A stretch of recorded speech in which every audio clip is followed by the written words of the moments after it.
Hello दोस्तों, आप सभी का हमारे YouTube channel history with Idris Khan में आप सभी का स्वागत है।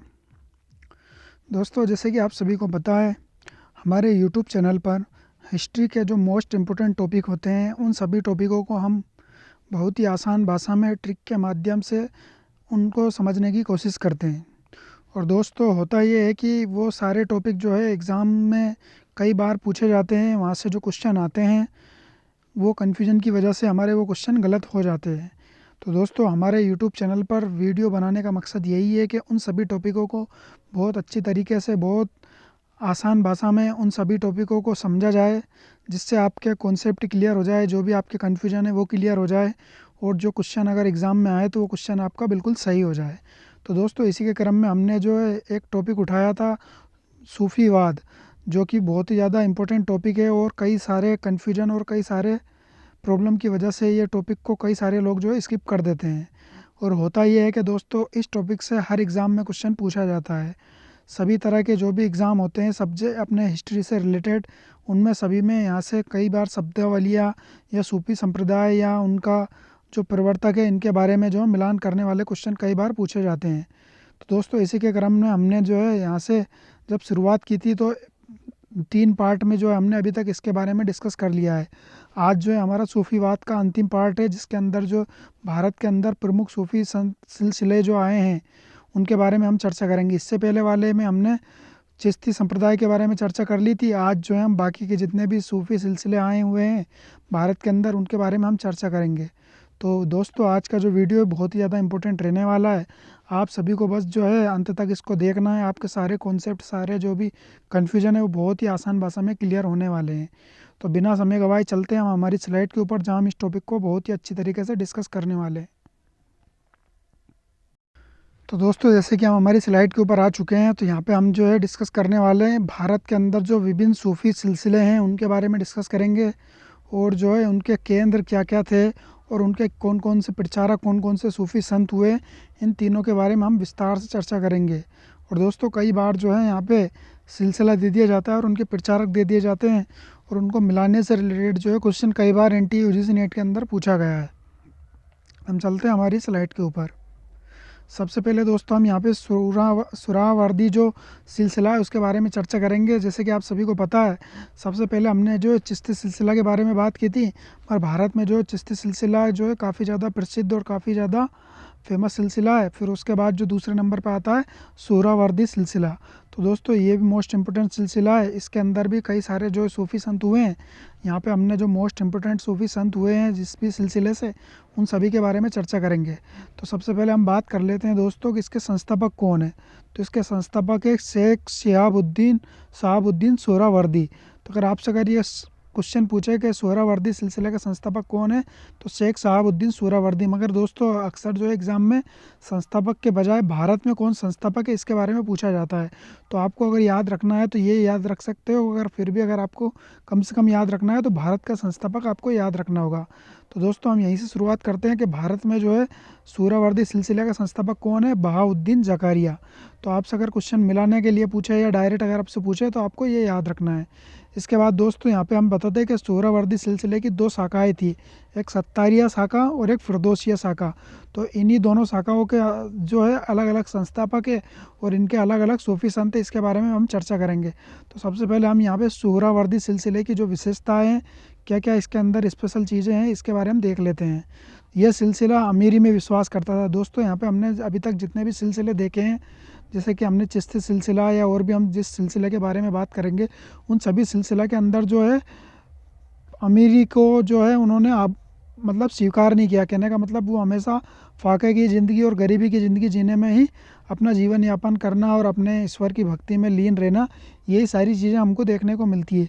बस सोहरावर्दी सिलसिला इन सबके अपोजिट था दोस्तों। ये अमीरी के अंदर विश्वास करता था, ये बड़े बड़े लोगों के साथ रहता था, राजा महाराजाओं से इनके संपर्क रहते थे और बड़े बड़े सुल्तानों के ये आश्रय में रहते थे। तो ये इन सारी चीज़ों की वजह से जो है काफ़ी ज़्यादा इन लोगों की जो आलोचना भी की जाती थी। तो ये जो है सोहरावर्दी सिलसिला अमीरी में विश्वास करता था। आपको यह याद रखना, एकमात्र सिलसिला है जो अमीरी में विश्वास करता था। ये भी इस तरीके से आप याद रख सकते हो। इसका मानना था कि धन जो है दूर दिनों का काला तिल है, मतलब जो है बुरे दिनों का जो है मतलब धन अगर नहीं है तो वो दिनों के अंदर जो काला तिल के समान होता है, इस तरीके की बात इन्होंने बोली है। दूसरी चीज़ देखते हैं हम यहाँ पे, इस सिलसिले में जो है वंशानुगत का सिद्धांत था।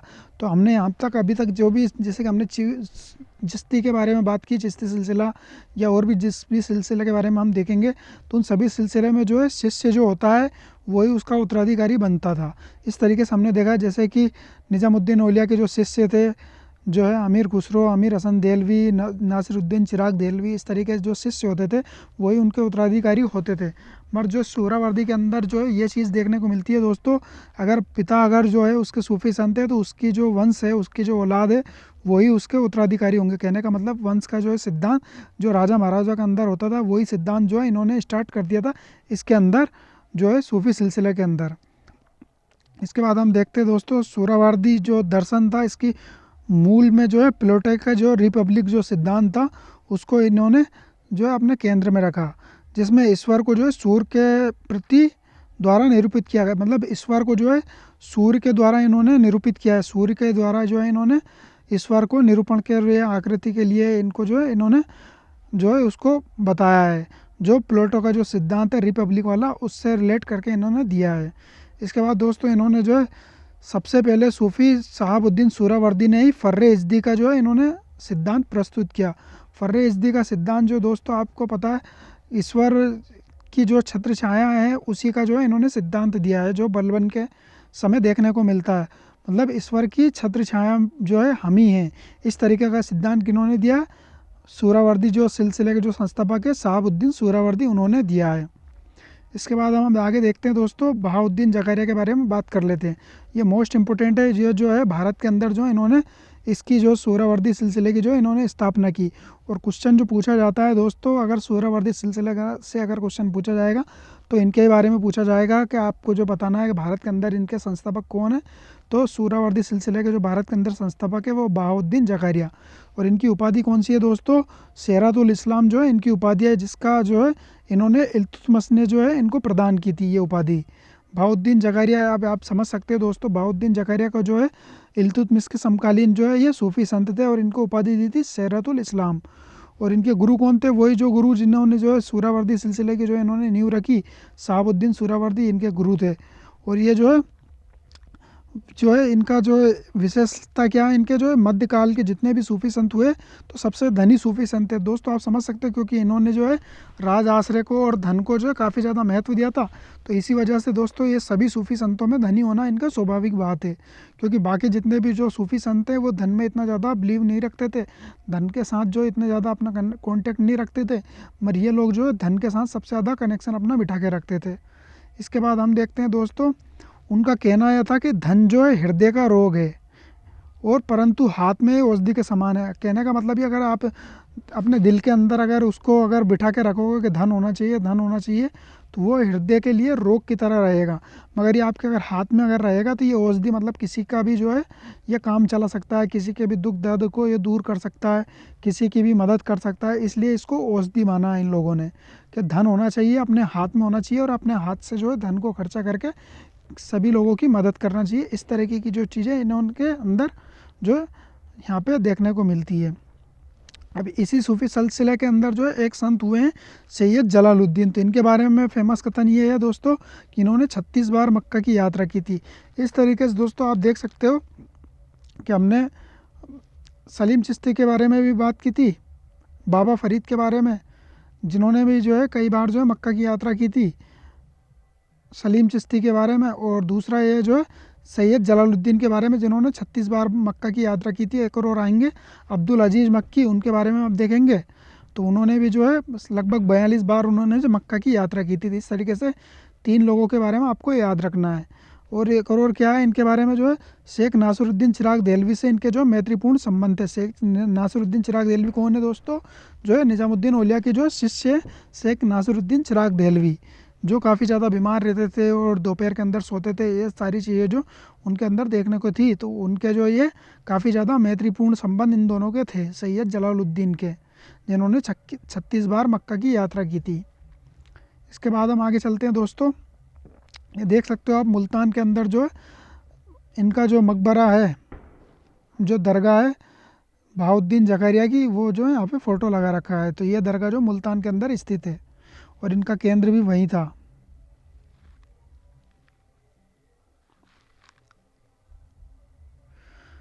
इसके बाद हम देखते हैं दोस्तों, इसी जो सूफ़ी सिलसिले के अंदर एक और देखने को मिलता है। इस सिलसिले के जो एक शेख मूसा नाम के जो एक सूफ़ी संत हुए हैं, जो हमेशा जो स्त्री की वेशभूषा में रहते थे। तो इस तरीके से आपको देखना है दोस्तों, स्त्री की वेशभूषा में कौन रहते थे, तो शेख मूसा जो थे स्त्री की वेशभूषा में रहते थे। इसी तरीके से हम एक और देखेंगे आगे जो है, इसी में भक्ति काल के अंदर एक वो आएंगे जो दूल्हे की वेशभूषा में रहते थे, तो उनके बारे में हम देखेंगे। तो अगर आपसे अगर क्वेश्चन पूछे कि स्त्री की वेशभूषा में कौन रहते थे, तो शेख मूसा रहते थे। और किस सूफ़ी सिलसिले के थे ये, सूरावर्दी सिलसिले के थे। इसके बाद एक शेख जमाली नाम के जो एक सूफ़ी संत हुए इसी सिलसिले में। ये जो सुल्तान सिकंदर, जो सिकंदर लोदी था, उसके जो है मुहासिब और शिक्षक और राजकवि के रूप में जो है वहाँ पे सेवा दी थी इन्होंने। तो ये सिकंदर लोदी के समकालीन थे। और हुमायूं के जो गुजरात अभियान हुआ था उसके समय ये साथ थे। तो शेख जमाली जो थे, हुमायूं जो मुग़ल बादशाह हुमायूं थे, उन्होंने जब गुजरात अभियान किया था तो उस समय जो है ये साथ में थे। इस तरीके से आपको ये याद रखना है। अब यहाँ पे देख लेते हैं दोस्तों, जैसे कि हमने अभी देखा था कि जो है दो सिलसिलों में जो है बढ़ गया था हमारा जो सूरावर्दी सिलसिला था, एक सत्तारिया सिलसिला और एक और फिरदौसिया और सत्तारिया सिलसिले में यहाँ पे हमने अभी चर्चा की थी कि एक तो जो है सूरावर्दी सिलसिले के अंदर एक सत्तारिया सिलसिला होता है, शाखा होती है एक, और एक फिरदौसिया शाखा होती थी।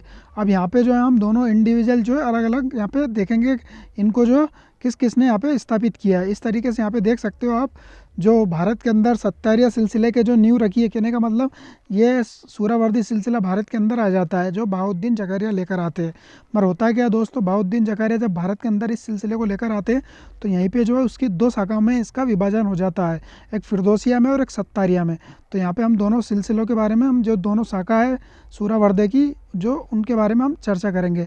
तो सत्तारिया जो सिलसिला है उसकी जो नींव इन्होंने किसने रखी है, तो शेख अब्दुल्ला सत्तारी ने। तो सत्तार से आपको सत्तारिया याद रखना है।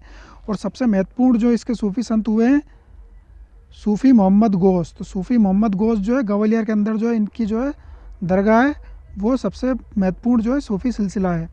और जो इनकी पहली खानकाह है वो अहमदाबाद के अंदर जो है इन्होंने स्थापित की थी। इस तरीके से जो है आपको याद रखना है। और इनकी जो विशेषता क्या है, तो इस सिलसिले के जो है पहले जो मध्य एशिया का जो इलाका है उसके अंदर जो है इनको इश्किया कहा जाता है और तुर्की के अंदर जो है विस्तामिया कहा जाता था। इस तरीके से आपको याद रखना है, ये मोस्ट इंपॉर्टेंट फैक्ट है दोस्तों। इसकी जो विशेषता है, अगर आपसे पूछा जाए कि भारत के अंदर जो है किस सिलसिले को मध्य एशिया में इश्किया और तुर्की में इस्लामिया कहा जाता है, तो सत्तारिया सिलसिले को कहा जाता है। जो सत्तारिया सिलसिला किसकी शाखा है, सूरावर्दी सिलसिले की एक शाखा है। इसके बाद हम देखते हैं दोस्तों, बुरहानपुर में जो है सारी सूफ़ी, जो बुरहानुद्दीन जो थे, जिनसे औरंगजेब ने जो उत्तराधिकारी, जब औरंगजेब का जब युद्ध चल रहा था, तो उन्होंने जो है बुरहानुद्दीन से जो है आशीर्वाद लिया था। कहने का मतलब उन्होंने युद्ध प्रारंभ करने से पहले बुरहानुद्दीन से जो है इन्होंने आशीर्वाद लिया था, जो सत्तारी सिलसिला के जो है सूफ़ी संत थे। ये बिल्कुल मोस्ट इंपॉर्टेंट चीज़ है दोस्तों, ये क्वेश्चन पूछे जाते हैं एग्ज़ाम के अंदर। इसके बाद हम आगे चलते हैं दोस्तों, मोहम्मद गौस जो आए गए हैं। मोहम्मद गौस के बारे में हमने चर्चा की थी कि ये ग्वालियर के अंदर जो है इनकी जो है मज़ार है।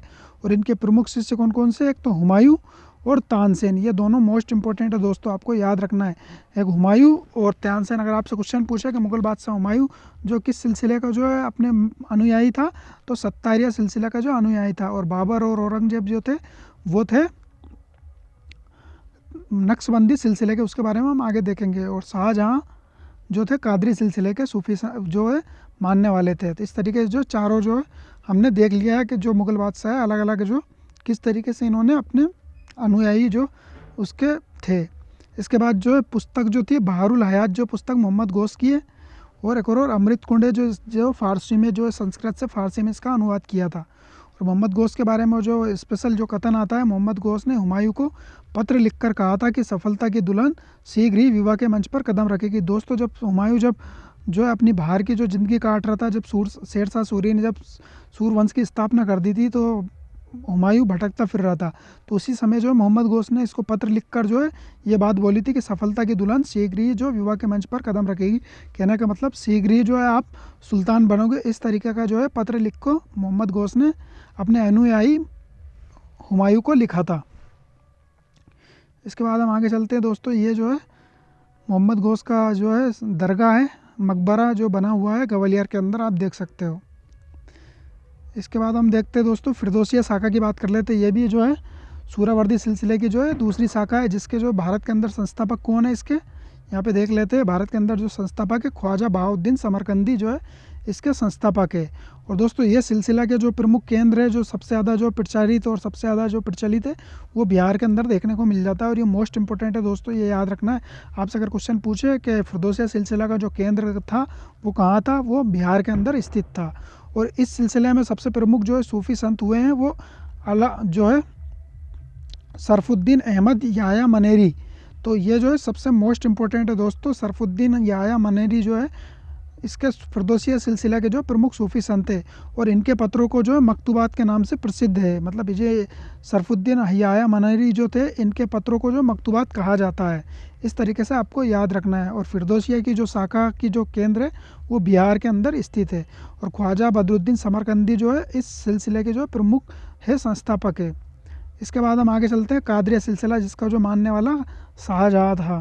शाहजहाँ और क्या बोलते हैं उनके पुत्र दारा शिकोह दोनों जो कादरिया सिलसिला को मानने वाले थे। तो इसका संस्थापक कौन है दोस्तों, बगदाद के अंदर तो मोइनुद्दीन कादिर जिलानी थे। मगर आपको ये याद नहीं रखना है भारत के अंदर कौन संस्थापक है, ये आपको याद रखना है। तो शाह नियामतुल्लाह और मखदूम मोहम्मद जिलानी, आपको ये याद रखना है। आपसे या तो ये शाह नियामतुल्लाह दे देंगे या मखदूम मोहम्मद जिलानी दे देंगे। तो शाह नियामतुल्लाह वाला सबसे ज़्यादा पूछा जाता है। कादरी सिलसिला का जो संस्थापक है शाह नियामतुल्लाह थे और मखदूम मोहम्मद जिलानी थे। और इनका केंद्र जो था, उच्च जो इलाका जो था, उच्च वाला इलाका जो पाकिस्तान और भारत के अंदर जो पड़ता है, उसको जो है इसका केंद्र बनाया था इन्होंने। और इसकी जो विशेषता क्या थी दोस्तों, इस्लाम का जो सबसे पहला रईसवादी जो सिलसिला अगर माना जाता है, रईसवादी पंथ अगर आपको माना जाता है, तो कादरिया सिलसिला को माना जाता है। तो ये मोस्ट इंपॉर्टेंट अगर आपसे क्वेश्चन पूछा जाए कि इस्लाम का जो सबसे पहला रईसवादी पंथ था वो कौन सा सिलसिले के अंदर देखने को मिलता है, तो कादरिया सिलसिला के अंदर देखने को मिलता है। नक्शबंदी मत लगा देना दोस्तों, आपको ये याद रखना, कादरिया सिलसिला के अंदर इस्लाम का सबसे पहला रईसवादी पंथ माना जाता है। और मध्य एशिया और अफ्रीका में जो इस्लाम का जो प्रचार हुआ है दोस्तों, उसमें इसका सबसे बड़ा रोल रहा है। तो कादरिया सिलसिला ने कहाँ कहाँ इस्लाम फैलाया दोस्तों, मध्य एशिया के अंदर फैलाया है और अफ्रीका के अंदर फैलाया है। इस तरीके से आपको याद रखना है। इसके बाद जो है दोस्तों, इसका मोस्ट इम्पोर्टेंट जो है फैक्ट ये है कि जो मियाँ मीर थे, जो जहांगीर और शाहजहाँ के समकालीन थे, तो शाहजहाँ और जो है दारा शिकोह तो जो काफ़ी ज़्यादा इनको मानने वाले थे। तो मियाँ मीर जो है इसके जो है प्रमुख सूफ़ी संत थे कादरिया सिलसिला के। और दोस्तों इनके बारे में आता है कि गुरु अर्जुन देव ने जब हरमिंदर साहिब जो गोल्डन टेम्पल है अमृतसर के अंदर, उसको जब बनवाने का जब निर्माण कार्य शुरू किया, तो उसको नींव रखवाने के लिए जो है मियाँ मीर को बुलाया गया था। तो मियाँ मीर ने जो गोल्डन टेम्पल अमृतसर में जो स्वर्ण मंदिर है, उसके निर्माण की जो नींव थी मियाँ मीर ने रखी थी। और ये किस सिलसिले के सूफ़ी संत थे दोस्तों, कादरिया सिलसिले के सूफ़ी संत थे। और मियाँ मीर के शिष्य थे मुल्ला शाह बदख्शी। और मुल्ला शाह बदख्शी के जो शिष्य कौन कौन थे, मतलब ये जो गुरु कौन कौन के थे, एक तो जहाँ आरा बेगम के थे और एक उनके भाई जो थे दारा शिकोह, दोनों के गुरु का नाम था मुल्ला शाह बदख्शी। और मुल्ला शाह बदख्शी के गुरु कौन थे, मियाँ मीर थे। इस तरीके से दोस्तों आप समझ सकते हो आपस में जुड़े हुए थे। और इनके शिष्य का नाम यहाँ पे दिया गया है, जैसे कि दारा शिकोह और जहाँ आरा बेगम जो है मुल्ला शाह बदख्शी के शिष्य थे। और इनको जो है शाहजहाँ ने भारत के 2 सम्राटों में से एक सम्राट कहा है। किसको कहा है दोस्तों, मुल्ला शाह बदख्शी को जो है शाहजहाँ ने कहा है कि आप जो है भारत के 2 सम्राटों में से एक सम्राट आप हो। एक सम्राट तो शाहजहाँ है और दूसरे सम्राट मुल्ला शाह बदख्शी है। और दोस्तों यहाँ पे जो है दारा शिकोह और जो है शाहजहाँ जब ये लाहौर के अंदर थे मुल्ला शाह बदख्शी, तो इनसे मिलने के लिए दोनों यात्रा करने जाते हैं। और यात्रा करके जो मुल्ला शाह बदख्शी से मिलते हैं शाहजहाँ और दारा शिकोह दोनों। और जो है दारा शिकोह जो है इनका शिष्य था मुल्ला शाह बदख्शी का। और जहाँ आरा बेगम ने तो जो है इनके लिए जो है साहित्य की रचना भी की है, इनकी जीवन वृत्तांत से रिलेटेड। इसके बाद हम आगे चलते हैं दोस्तों, नक्शबंदी सिलसिला। तो ये मोस्ट इंपोर्टेंट सिलसिला है दोस्तों, जिसके जो मानने वाले थे मुग़ल बादशाहों में बाबर और औरंगजेब जो सबसे ज़्यादा कट्टर सिलसिला माना जाता है, उसी को मानने वाले ये दोनों थे। तो इसके संस्थापक थे ख्वाजा बहाउद्दीन। पर भारत में इसके जो संस्थापक थे वो सबसे ज़्यादा इंपॉर्टेंट है, क्योंकि क्वेश्चन आपसे यही पूछा जाता है। ख्वाजा बाकी बिल्ला जो थे भारत के अंदर इसके जो सिलसिला का जो संस्थापक थे वो ख्वाजा बाकी बिल्ला थे, और मुग़ल बादशाह बाबर और औरंगजेब इसी सिलसिले के अनुयायी थे। तो आप समझ सकते हो दोस्तों, अगर कट्टर सिलसिला है तो इसको मानने वाले भी कट्टर ही बनेंगे, इस तरीके से जो थे। और जो है बाबर जो था अब्दुल्ला एहरार का शिष्य था, और शेख मासूम जो था औरंगजेब जो है शेख मासूम का शिष्य था। तो दोनों के गुरु के नाम यहाँ पे दे दिया गया। तो अब्दुल्ला एहरार जो है कई बार जो बाबर के सपनों में आए थे, और शेख मासूम जो है औरंगजेब के गुरु थे। इसके बाद हम देख लेते हैं दोस्तों, इस सिलसिले के अंदर मनुष्य को ईश्वर का संबंधी प्रेमी और प्रेमिका से न होकर नौकर और मालिक का रहता है। दोस्तों आपने अभी तक जो देखे हैं जितने भी सूफी सिलसिले वो सभी में जो है ईश्वर को प्रेमी माना गया है, और जो शिष्य होता है वो प्रेमी होता है। ईश्वर को प्रेमी संबंध मतलब प्रेमी और प्रेमिका के रूप में माना जाता था। पर यहाँ पे जो है ईश्वर जो अनुयायी है वो नौकर है, और इसको मालिक माना गया ईश्वर को। तो नौकर और मालिक वाली भक्ति के रूप में जो है नक्शबंदी सिलसिले को जो है यहाँ पे देखने को मिल जाता है। और शरीयत की पर जो है कठोरता से पालन करने पर बल दिया जाता है। जितने भी सूफ़ी संत जो जितने भी सूफ़ी सिलसिले आए हैं, चिश्ती सिलसिला, सूरावर्दी सिलसिला, कादरी सिलसिला, फिरदौसिया का, जितने भी जो भी हुए हैं सत्तारिया, इनमें किसी में भी मतलब शरीयत पे जो है कठोरता से पालन नहीं करवाया है। नक्शबंदी सिलसिला जो है एकमात्र ऐसा सिलसिला है दोस्तों जिसमें शरीयत पे काफ़ी ज़्यादा कठोरता से पालन करवाया है। और आप समझ सकते हो दोस्तों, जो औरंगजेब जो था वो भी काफ़ी ज़्यादा जो है शरीयत के रूल रेगुलेशन को फॉलो करता था, बहुत ज़्यादा कट्टरता के साथ इसने शरीयत को माना था। तो दोस्तों वो इसी सिलसिले का जो मानने वाला था, इसी वजह से जो है उसके ऊपर ये सारे असर बने हुए थे। और ये सिलसिला जो दोस्तों संगीत समा जो होती थी उस पर जो विरोध था इसका, और योग जो होता था उसको भी जो इसने अस्वीकार किया है। तो ये ना तो योग को मानता था और ना ये संगीत समा को मानता था। तो जितने भी सूफ़ी सिलसिले हुए हैं दोस्तों, आपको जैसे कि बताया था स्टार्टिंग में, संगीत और समा जो है सूफ़ीवाद का एक हिस्सा था। और जो है ईश्वर से जो है इन्होंने अपना कॉन्टेक्ट बिठाने के लिए सूफ़ी समा संगीत जो है उसका आयोजन किया जाता था। मगर नक्शबंदी सिलसिला के अंदर जो है संगीत को जो है निषेध किया गया है, इसका जो है विरोध किया गया है कि संगीत इसमें अलाउड नहीं था, और औरंगजेब ने भी जो है संगीत को अलाउड नहीं होने दिया था। इस तरीके से दोस्तों आपको एक दूसरे से कनेक्ट करना है।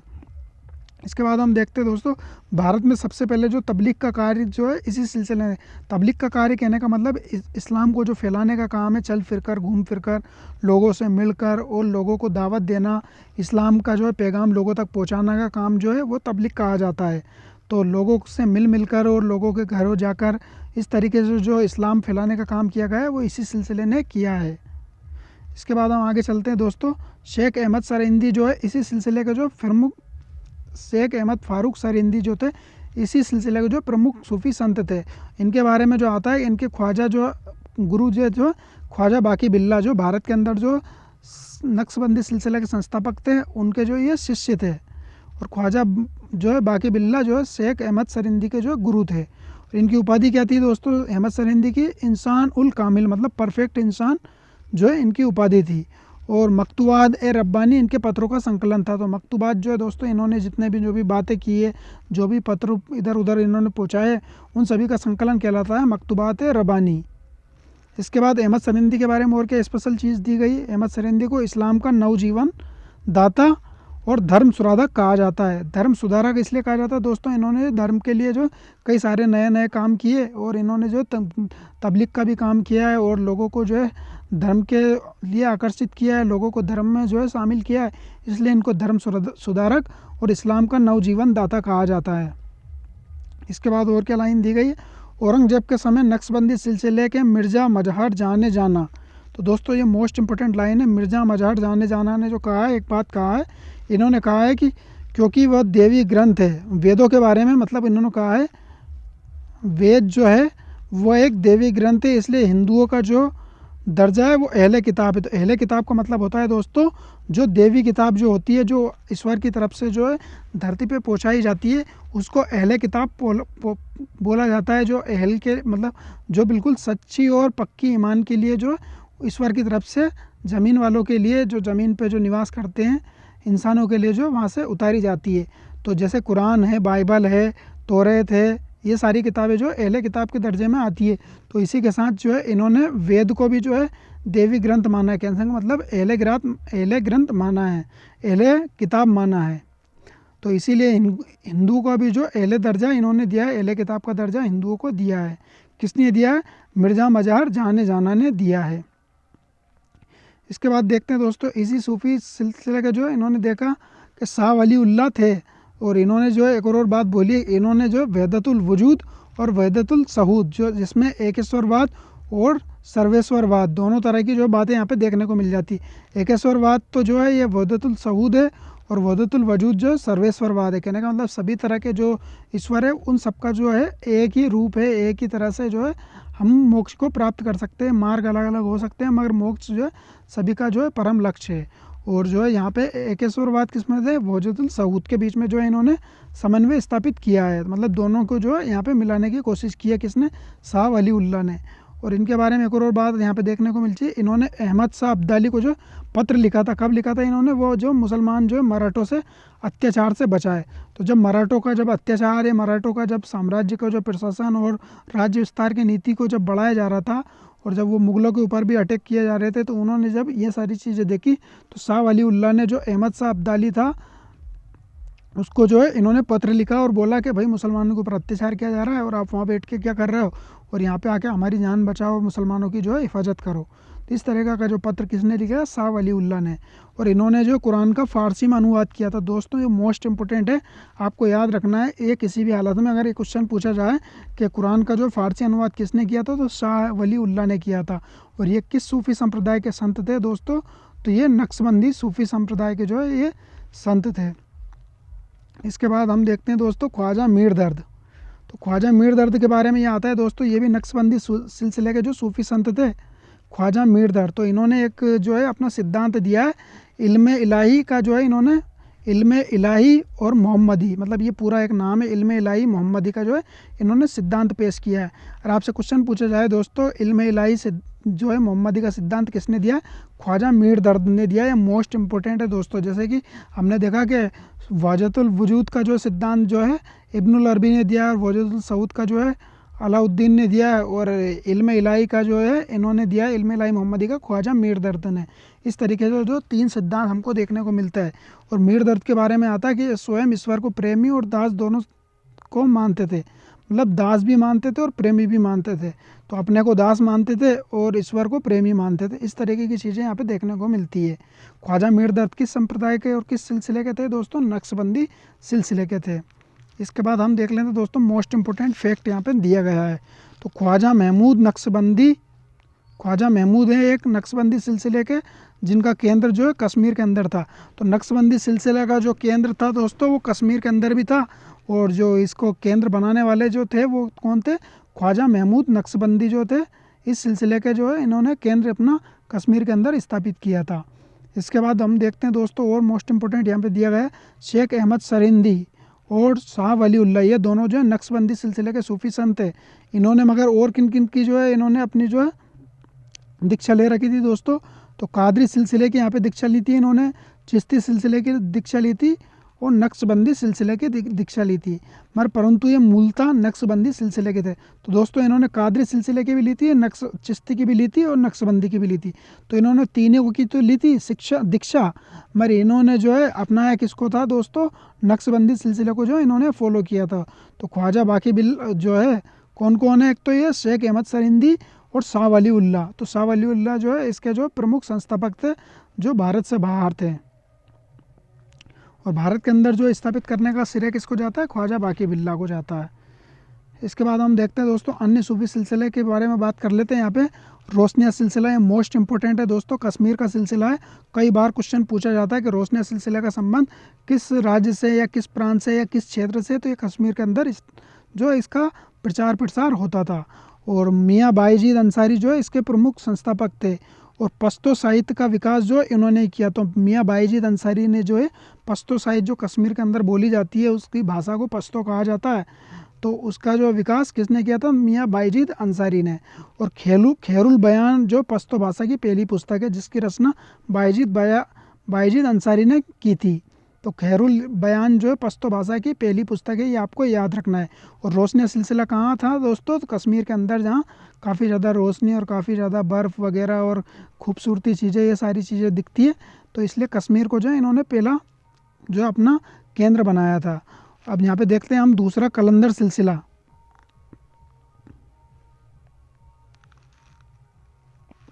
अब यहाँ पे कलंदर सिलसिला के बारे में बात कर लें दोस्तों। तो अब्दुल अजीज़ मक्की जो कलंदरिया सिलसिला की हमने बात की थी, जैसे कि अब्दुल अजीज़ मक्की ने जो है 42 बार जो है मक्का की यात्रा की थी, ये आपको मोस्ट इंपोर्टेंट याद रखना है।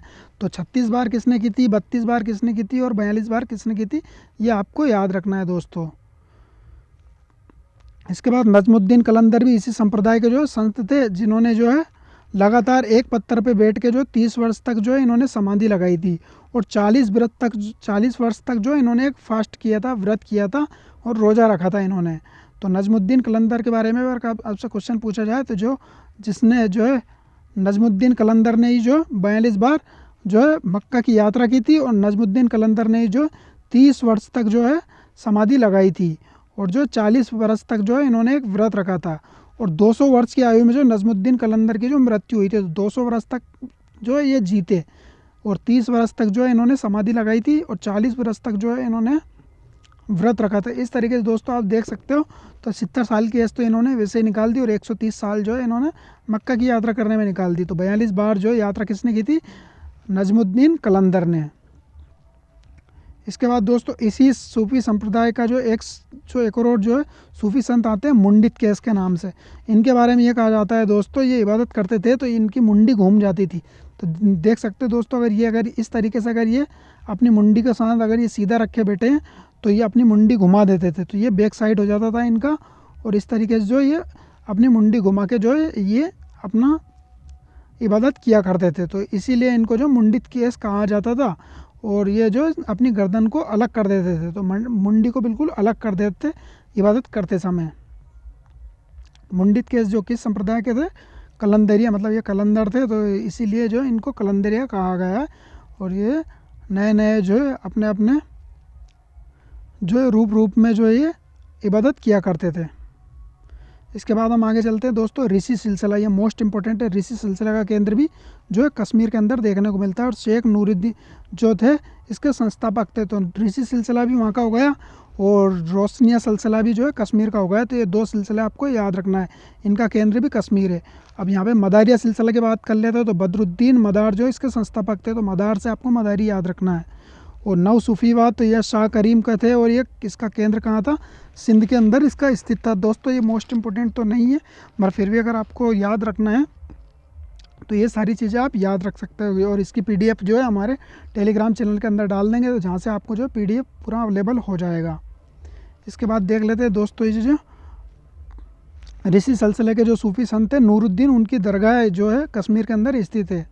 तो यहाँ पे दोस्तों जो है हिंदू मुस्लिम सभी तरह के जो संप्रदाय के जो लोग हैं, वो सारे लोग जो यहाँ पे आते हैं, और उर्स लगता है, तो काफ़ी ज़्यादा सौहार्दपूर्ण जो है यहाँ पे देखने को मिलता है। बिल्कुल जो है यहाँ पे सभी तरह के सभी संप्रदाय के लोग जो है यहाँ पे दर्शन करने और या जियारत करने लोग आते रहते हैं। कश्मीर के अंदर जो स्थित है शेख नूरुद्दीन की, जो जिनका संबंध जो है लल्ला डे वगैरह इन लोगों से भी जो है इनका संबंध देखने को मिलता है। इसके बाद मेहदवी आंदोलन की हम बात कर लेते दोस्तों, तो मेहदवी आंदोलन को जो है इनका जो विशेषता दोस्तों ये है कि ये अपने साथ शस्त्र रखते थे, तलवार मलवार चक्कू वगैरह भाला वाला ये लेके घूमते थे। जिस तरीके से जो खालसा पंथ वाले लोग थे ना, उसी तरीके से जो मेहदवी लोग अपने साथ शस्त्र वगैरह लेके घूमते थे। और इनका केंद्र जो था दोस्तों अहमदाबाद केंद्र था। जिस तरीके से आप सभी को पता है दोस्तों, जो है अकबर के समय जो मेहदवी आंदोलन जो काफ़ी ज़्यादा जो चरम उत्कर्ष पे था, और काफ़ी ज़्यादा उत्पात मचा रखा था। और जब अकबर ने जब गुजरात के ऊपर आक्रमण किया था, तो मेहदवी को जो है ख़त्म करने का इरादा भी इन्होंने किया था। इसीलिए इसका जो केंद्र था अहमदाबाद था। और अबुल फजल के जो पिताजी थे, जिन्होंने मज़हर को लिखा था, शेख मुबारक नागौरी। तो अबुल फजल और फैजी के ये पिताजी है दोस्तों। आप सभी को मैं बता दूँ, शेख मुबारक जिन्होंने मज़हर को जो तैयार किया था, सबसे ज़्यादा जो मज़हर को तैयार करने में इनका सबसे बड़ा रोल था। हालांकि अबुल फजल ने भी उसमें थोड़ा बहुत सहयोग दिया था, मगर मेन जो कंटेंट इन्होंने ही तैयार किया था शेख मुबारक ने। ये मेहदवी जो है संप्रदाय से संबंधित थे, इसी संप्रदाय से रिलेटेड थे। और दक्षिण भारत में एक जो अहमदनगर जो राज्य था दोस्तों, वहाँ पर जो है मेहदवी संप्रदाय को जो राजधर्म घोषित कर दिया था। अहमदनगर के जो शासक था, अहमदनगर जो सुल्तान था, उसने अपना राज धर्म किसको घोषित किया था? मेहदवी को। अब नूर बख्शिया जो है इसका भी जो है दोस्तों कश्मीर से रिलेटेड है। इसके संस्थापक है सैयद मोहम्मद। तो यहाँ पे कौन कौन सा हो गया दोस्तों? ऋषि सिलसिला, रोशनी, नूर। तो नूर, रोशनी ये दोनों तो एक ही है दोस्तों। नूर और रोशनी मिलते जुलते हैं, दोनों उजाला का काम कर रहे हैं। और ऋषि जो है ये भी जो है कश्मीर के। तो 3 जो है कश्मीर के सिलसिले हमने देख लिए हैं। तो इसके बाद जो दोस्तों यहाँ पे जो हमने सारे जो है सूफ़ी सिलसिले हैं और उनके जो प्रचारक हैं उनके बारे में यहाँ पे हमने पूरी लिस्ट दे दी है। तो यहाँ से आप अच्छी तरीके से इनको सबको याद रख सकते हो कि किस सूफ़ी सिलसिले का जो है किसके साथ संबंध है और कौन किसका क्या प्रचारक है, और भारत के अंदर कौन कौन क्या प्रचारक है यहाँ पे हमने दिया है। तो अगर देखें यहाँ पे हम पहले तो चिश्ती सिलसिले की हमने पहले बात कर ली थी, पहले पार्ट 2 और 3 के अंदर इन्हीं के बारे में बात की थी। तो मोइनुद्दीन चिश्ती जो है इसके संस्थापक है, और इनके जो शिष्य थे दोस्तों हमीमुद्दीन नागौरी इनके शिष्य थे, और बख्तियार काकी, ये दोनों जो है किसके शिष्य थे? मोइनुद्दीन चिश्ती के। तो दोस्तों हमीमुद्दीन नागौरी के तो जो है यहाँ पे शाखा खत्म हो जाती है, हमारे बख्तियार काकी की जो है शाखा चलती है। तो बख्तियार काकी के जो शिष्य थे बाबा फरीद, और बाबा फरीद के जो शिष्य बनते हैं निज़ामुद्दीन औलिया। अब निज़ामुद्दीन औलिया की हमने जैसे बात की थी दोस्तों, निज़ामुद्दीन औलिया के 2 चिराग थे, जिसमें एक गरीब था एक अमीर था, मतलब 2 गरीब था और 2 अमीर थे और 1 गरीब थे। किस तरीके से याद रखा था हमने?